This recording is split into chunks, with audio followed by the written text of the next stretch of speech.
저는 소득 불평등에 대해서 말씀드리려고 하고요. 이게 이렇게 발표 순서는 이제 문제 의식, 그 다음에 이제 최근 추세, 그 다음에 이제 주류 경제학에서 이제 소득 불평등을 어떻게 다뤘는지, 그 다음에 이제 소득 불평등이 최근에 이제 늘어나긴 했는데 그 원인을 어떻게 볼 수 있는지, 그 다음에 이제 왜 우리가 이제 소득 불평등에 대해서 더 관심을 가지게 된 이유가 뭐냐? 특히 이제 경제 성장과 관련돼서.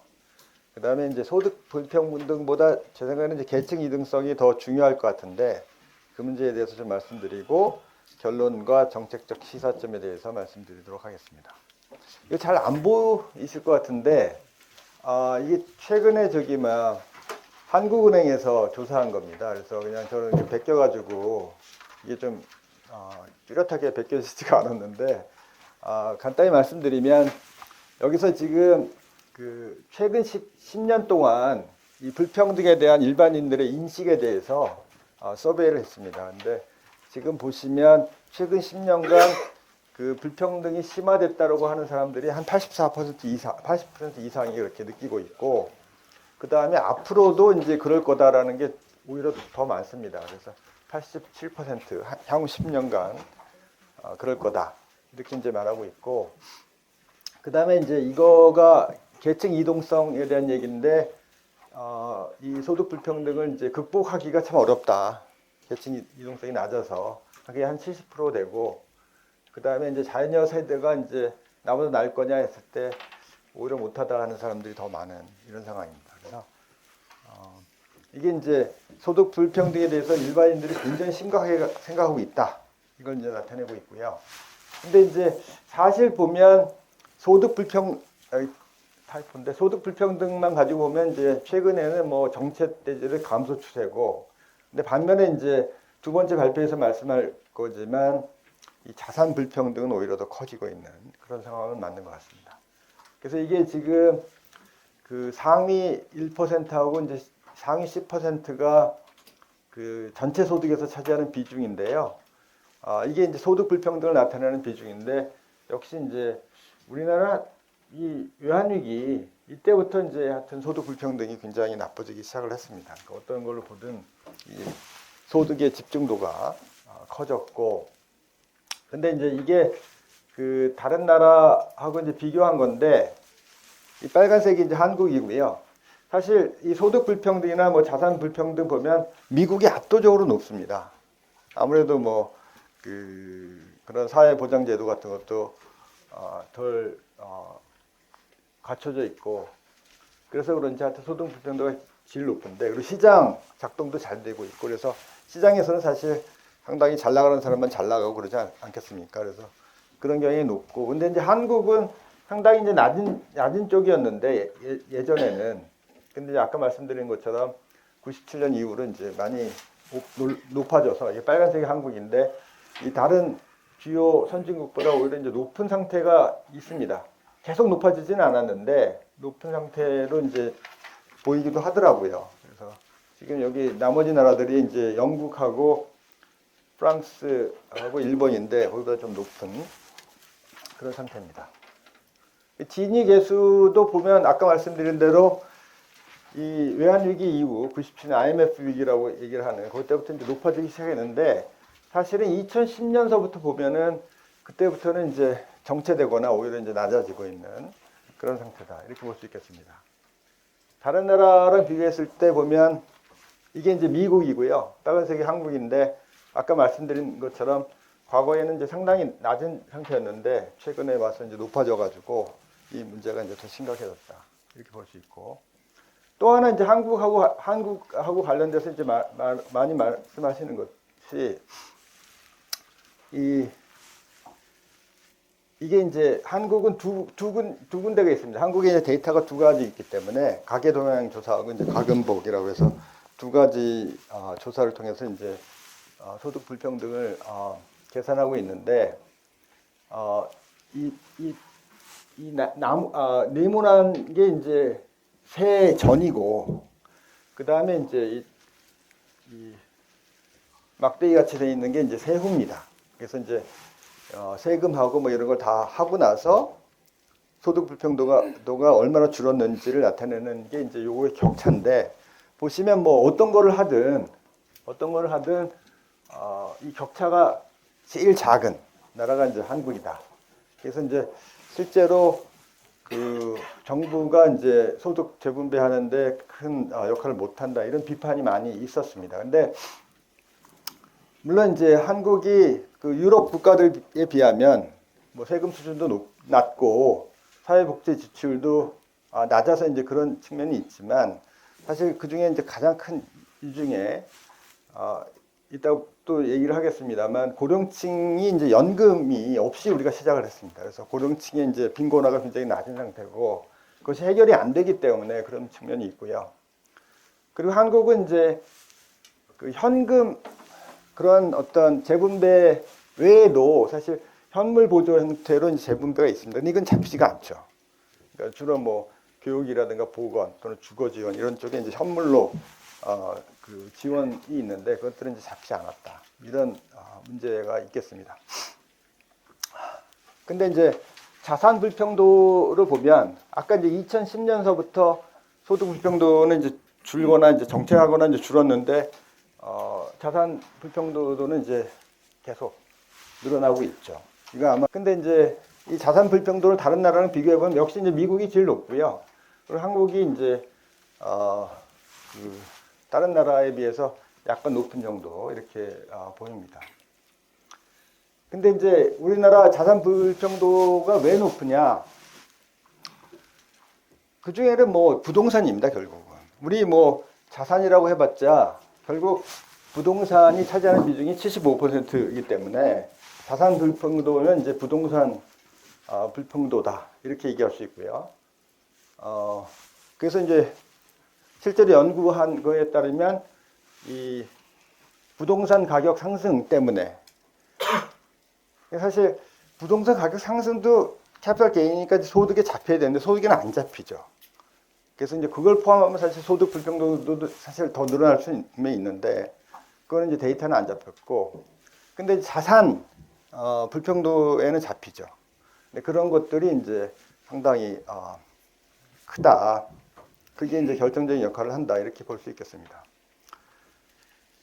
이 소득 불평도가 이제 사람들이 굉장히 관심이 많지만 사실 주류 경제학자들은 별로 얘기를 안 해왔습니다. 그 중에 이제 이유 중에 하나가 이제 오큰 하면은 이제 사실 크게 이제 세 가지 점에서 세 가지 얘기 중에서 유명한데, 오큰스 로우가 있죠.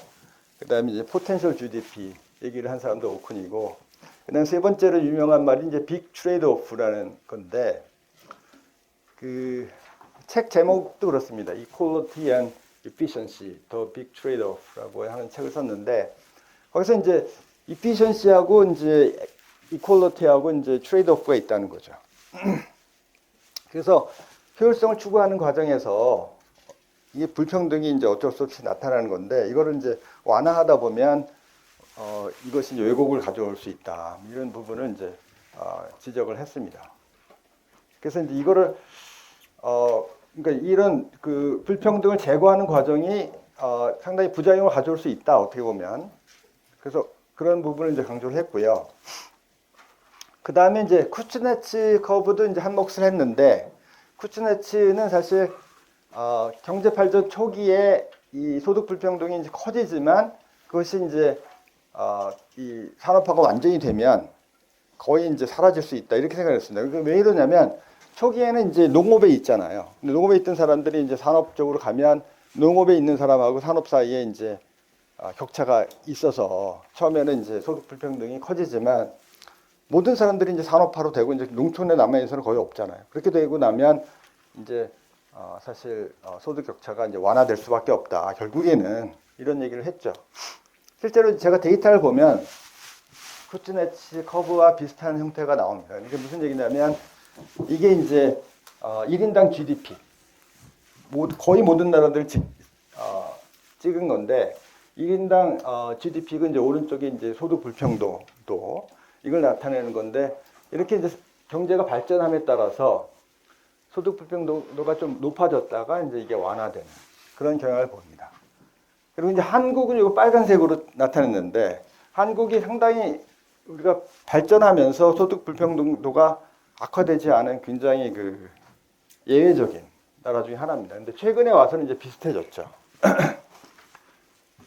근데 이제 또 하나 볼 수 있는 건 뭐냐면 이게 이제 계속 완화됐으면 좋을 텐데 그러지 않고 여기 이제 이상한 아웃라이어 비슷한 나라들이 많이 생기고 있는 거죠. 이게 이제 영미권 중심의 나라들인데 이 나라들은 이제 소득이 더 늘어나면서 오히려 이제 그 소득 불평등도가 다시 또 이제 커지는 그런 모습을 보이고 있습니다. 그리고 이게 이제 상위 1% 소득 수준인데 이것도 사실은 더 그런 모습이 강한데 이것도 이제 쿠츠네츠 비슷하게 나오지만 여기 이제 상위 1% 집중도가 상당히 소득이 높은 나라에서 이제 악화된다. 한국도 사실 여기가 이제 이렇게 가다가 최근에 와서 더 악화되는 그런 모습을 보이고 있습니다. 그 왜 그러냐? 왜 최근에 와서 이제 쿠츠네츠가 생각한 거와 달리 그 고소득 국가 중에서 이제 오히려 이제 소득 불평등도가 더 커졌냐? 그거에 대해서 이제 사람들이 굉장히 많이 관심을 가지고 연구를 했는데 결국은 이제 숙련 편향 기술하고 이제 세계화 이게 이제 주된 원인입니다. 사실 제가 이제 유학 갈 때만 해도 뭐 그런 얘기를 많이 들었어요. 그러니까 플러머 미국에 가면 이제 플러머 같은 사람이 돈 많이 번다. 뭐 오히려 화이트 칼러보다 더 많이 번다. 뭐 이런 얘기를 많이 듣고 갔는데 근데 사실 현실은 뭐냐면 70년대부터 이런 저소득 쪽은 아예 소득이 안 늘어났습니다. 실질 소득으로 치면 오히려 떨어지기도 했는데 이게 왜 그러냐? 이 기술 변화가 압도적으로 이제 고숙련 이 칼리지 디그리를 받은 사람들한테 이제 유리한 그런 기술 변화가 있었던 거죠. 그래서 이제 대학 졸업자와 그렇지 않은 사람 간의 이제 소득 격차가 이제 굉장히 커졌다. 이게 이제 하나 이유고요. 또 하나 이유는 이 세계화입니다. 이건 사실 이 선진국에 이제 더 해당되는 말일 텐데 그 선진국에서는 이제 이 비숙련 노동자는 국내에서도 경쟁하지만 오히려 이제 저개발 국가의 노동자하고도 경쟁을 하는 거죠. 그런 과정에서 이제 사실은 굉장히 불리한 위치에 있었고 이게 사실은 어떻게 보면 트럼프 대통령이 나온 배경이죠. 미국에서 이제 저숙련 노동자들이 중국하고 이제 개방하면서 계속 중국 노동자랑 경쟁하면서 소득이 늘어나지 않았다. 이게 이제 이런 불만이 누적되면서 트럼프 같은 대통령이 이제 탄생할 수 있었던 거죠. 근데 이제 한국은 뭐 이 두 가지 문제가 다 있긴 한데 좀 다른 측면이 있습니다. 그러니까 아까 본 것처럼 오히려 고도 성장기에 그 소득 불평등도가 그렇게 악화되지 않았다. 근데 이제 IMF 위기 이후에 그때부터 이제 소득 불평등도가 이제 심화됐는데 그때 이제 결정적인 역할을 한 게 이제 고용이 유연성이 되면서 사실 완전히 유연성이 된 게 아니고 일방적으로 이제 비숙련 노동자들한테만 유연성이 강요된 거죠. 그게 이제 하나 있고 또 아까 말씀드린 것처럼 이제 고령층 이쪽이 이제 연금을 못 받고 그러면서 이런 소득 빈곤층이 이제 많이 생겼다. 이게 최근에 사실 경향신문에서 이제 이런 연재를 했더라고요. 그래서 본 건데 보면 비정규직 노동자 비율이 이제 뭐 약간 줄어들다가 최근에 와서 이제 오히려 좀 늘어나는 그런 모습을 보이고요. 그 노동자 비율이 이제 최근에 더 늘어났을 뿐만 아니라 이 정규직과 비정규직 월평균 임금 격차는 꾸준히 늘어나왔습니다. 그래서 이것이 이제 소득 불평등을 일으키는 우리나라에서의 또 하나의 문제다. 이렇게 얘기할 수 있고, 그 다음에 이제 아까 말씀드린 노인 빈곤율. 이게 이제 점심 먹을 때, 이게 진짜냐. 이런 얘기를 좀 했는데, 하여튼 데이터상으로는 우리가 압도적으로 노인 비교율이 높습니다. OECD 국가들 중에서. 그래서 이제 이게 이제 소득 불평등도를 이제 높이는 또 하나의 원인이다, 우리나라에서. 이렇게 얘기할 수 있겠습니다. 근데 이제 이 소득 불평등이 생겼을 때, 물론 이제 사회적인 불만이 커지는데, 이게 이제 그거에 그치는 게 아니라, 오히려 이제 성장에도 악영향을 주는 게 아니냐, 그런 연구들이 주류 경제학자들 사이에서도 이제 나타나기 시작했습니다. 이 문제가 이제 심각해지면서. 그래서 이제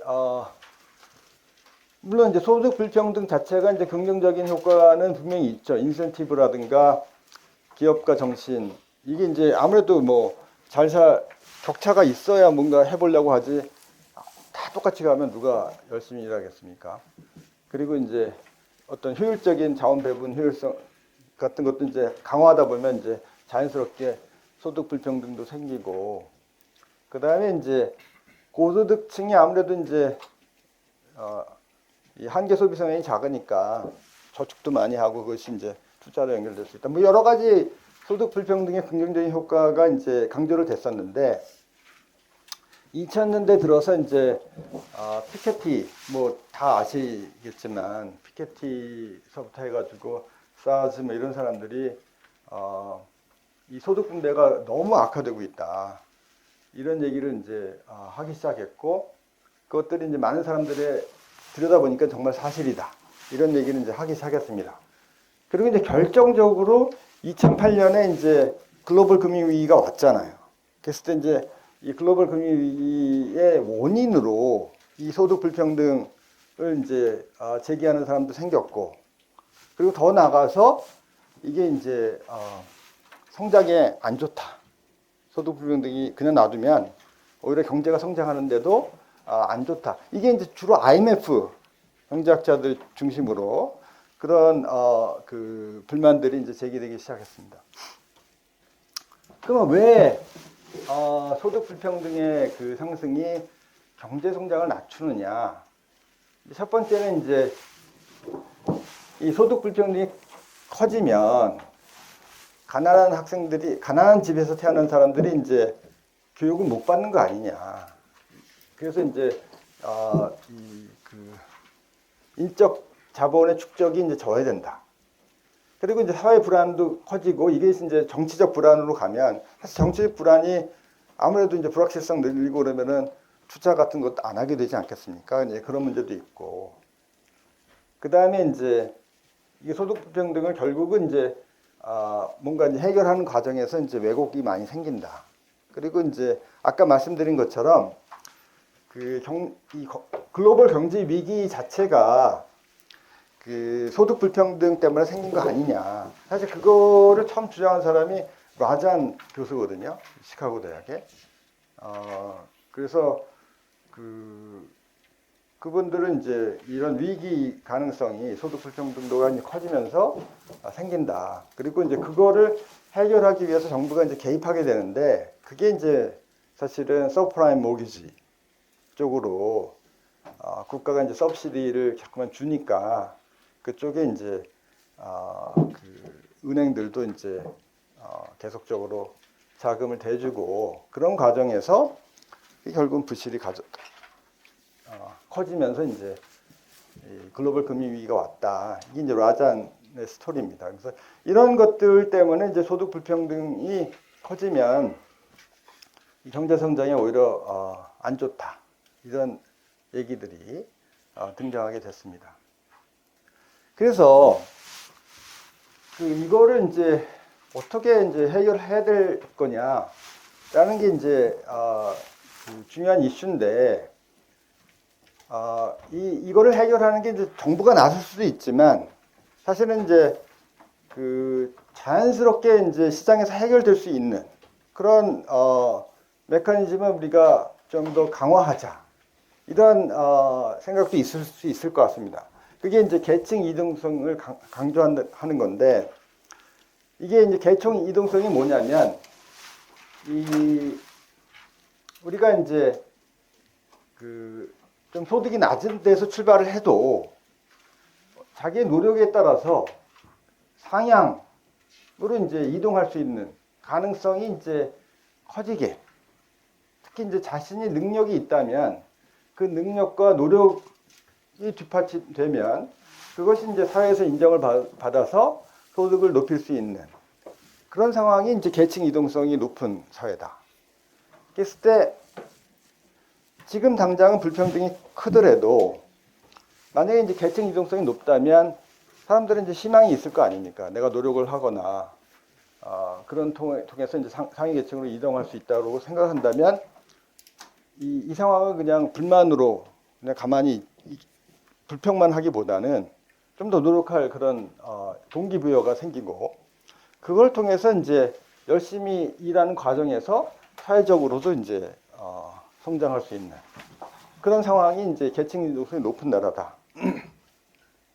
그래서 이제 그거를 뭐 아까 말씀드린 거를처럼 국가가 나서서 재분배 정책은 사실 인센티브 왜곡이 물론 이것이 전혀 없으면 안 되겠지만 너무 강화하면 이제 이것만으로 소득 분배를 완화하는 것은 인센티브 왜곡이 있기 때문에 이런 계층 이동성을 통해서 문제를 해결하는 것이 좀 더 낫겠다 이런 생각을 하게 됩니다. 근데 이제 이분이 이제 알란 크루거가 그 오바마 대통령 때 그 CA 그 의장을 했던 분인데 이분이 이제 그레이트 개츠비 커브라는 거를 이제 내세워 가지고 좀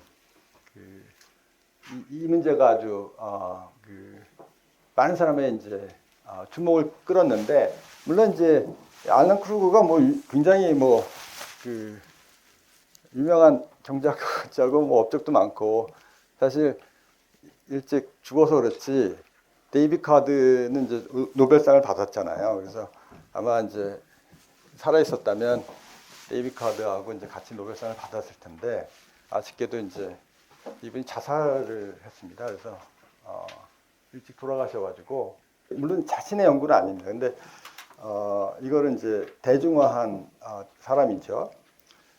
근데 뭐 여기 잘 안 보이셨습니다만 이게 이제 나라들이고 그 이쪽이 이제 소득 불평등도고 이게 이제 계층 이동성을 나타내는 지표입니다.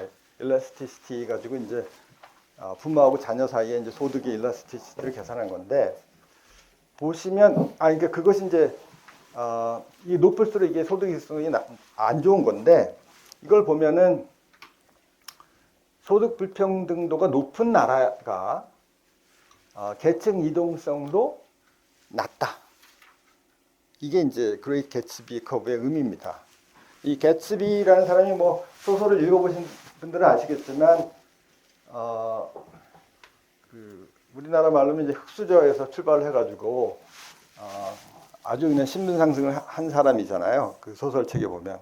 근데 이제 끝까지 그 상류층한테 인정을 못 받고 자기가 원했던 여자하고도 결혼도 못 하고 그래서 이제 비참하게 죽는 그런 상태가 되기 때문에 이제 아마 개츠비 커브라는 얘기를 붙였을 텐데 한국에서도 보면 사실 지금 최근에 이제 신문인데 여기 뭐 서강대가 포함됐어도 이제 마찬가지라고 생각을 하는데 모르겠어요. 왜 저기 경향신문에서 발표를 해가지고 제가 연구를 했으면 당연히 포함시켜가지고 했을 텐데 경향신문에서 해가지고 하여튼 그 입학생들 기준으로 봤을 때 이제 이 2012년에는 33.8%가 그 고소득층이었는데 이제 그게 2024년에는 이제 거의 50%에 입학할 정도로 자꾸만 이게 고착화되는 이런 상황이 이제 목격되고 있습니다. 이게 이제 최근에 그 OECD에서 연구한 건데 이게 이제 뭐냐면 그 하위 10% 소득에서 출발해가지고 미디안 소득까지 가는데 몇 세대가 걸리냐 평균 그걸 이제 계산을 한 겁니다. 가장 높은 나라가 덴마크예요. 덴마크가 이제 2세대면은 하위 10%에서 출발을 해도 2세대가 지나면 대충 이제 평균까지 이제 수렴을 하는 거죠. 그게 이제 가장 높은 나라고, 한국은 여기 있습니다. 한국은 여기서 이제 5세대 정도 걸려야 이제 5세대면 사실 150년이라는 거거든요. 150년. 그러니까 하위 10%에서 출발해가지고 중간 소득까지 가려면 150년 기다려야 되니까 사실 손자 뭐 증손자까지 봐도 아직 희망이 없는 그런 상태가 되는 거죠. 그리고 이제 미국도 여기에 있고요. 미국이 뭐 기회의 나라라고 하지만 미국도 여기 있습니다. 사실 5세대 정도 있고, 그리고 이쪽에는 이제 남미 국가들, 그리고 이제 뭐 브라질이라든가 인디아, 뭐 차이나 이런 나라들은 뭐 9세대, 10세대까지도 이렇게 있습니다. 그래서 이게 진짜 만만치가 않습니다. 그러니까 제가 계층 이동성이 중요하고 이걸 통해서 해결을 해야 된다라고 주장을 하지만, 아까 이제 그레이트 개츠비 커브에서도 봤고 또 이런 조사에도 봤고 사실 쉽지가 않죠. 그거를 어떻게 해서 우리가 그 계층 이동성을 높이냐, 이 문제가 사실은 쉽지가 않고요. 그래서 이제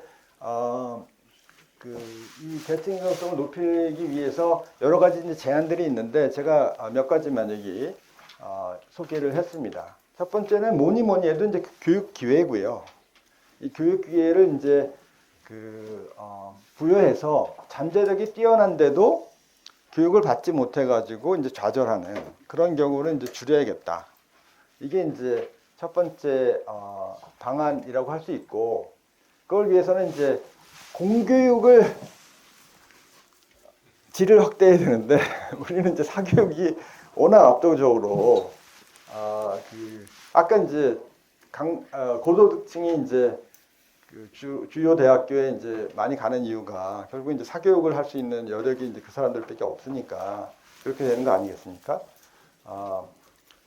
근데 이제 공교육을 통해서도 그 주요 대학교 또는 뭐 자기가 원하는 대학으로 갈 수 있게 할 수 있는 방안, 이런 것들을 이제 확대를 하고, 그 다음에 이제 아까 우리가 점심 먹으면서도 얘기를 했지만 이 고등교육에서 이제 장학금 같은 걸 확대를 해서 능력만 있다면 이제 고등교육도 할 수 있게.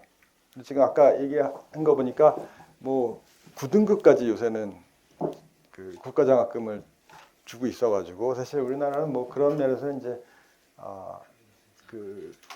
괜찮은 것 같은데, 아까 말씀드린 것처럼 이 공교육 쪽이 이제 제 역할을 못해서 그거를 좀 어떻게 개혁할 수 있는 방안을 마련을 해야 될 것 같습니다. 그다음에 두 번째는 뭐냐면 이 공정한 노동시장 구축인데, 이 노동시장에서 이제 들어가서 미국을 보면 사실 자기가 뭐 명문대를 안 나왔어도 가서 이제 노동시장에서 이제 자기의 능력을 프루브하면서 얼마든지 이제 고소득층으로 성장해 나가는데, 한국에서는 사실 왜 우리가 사교육에 목매느냐? 그건 이제 출발점이 굉장히 중요하다, 우리나라에. 그래서 이제 어떻게든 명문대 가서 대기업에 이제 들어가면 그 다음부터는 이제 호봉으로 올라가는 거니까 놀아도 웬만큼은 된다. 거기만 어떻게 잘해보자. 그리고 이제 노동시장에 들어가서는 제대로 자기 능력을 발휘할 생각을 안 하는 그런 이제 노동시장이 있는 거죠, 우리나라. 그런 상태에서는 이제 그 개인의 노력과 역량이 인정받아가지고 이 노동시장을 통해서 이제 계층 이등을 하는 상태가 상당히 어렵다. 그래서 이제 이런 문제를 이제 해결하기 위해서는 아까 말한 이중 노동시장 부분은 상당히 문제가 있는 거고요, 사실은.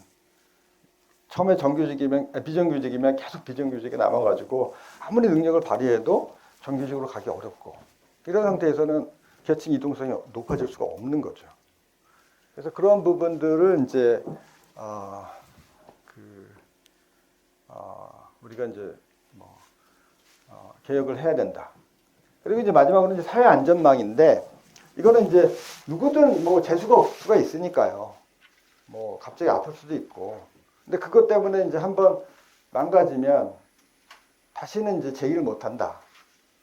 그러니까 아까도 이제 점심 먹으면서 그런 얘기 했는데 부모님이 갑자기 이제 뭐 잘못되면 아들이 이제 아르바이트 하면서 학업을 소홀히 하고 학업 소홀히 하다 보면 이제 받던 장학금도 못 받고 그러면서 이제 계속 도태되기 시작하는 거죠. 근데 그런 상황이 되면은 사실은 그 유능한 사람들이 이제 제기할 수 있는 기회가 없으니까 어느 정도 이제 이 사회 안전망을 통해서 그런 경우는 이제 막아야 된다.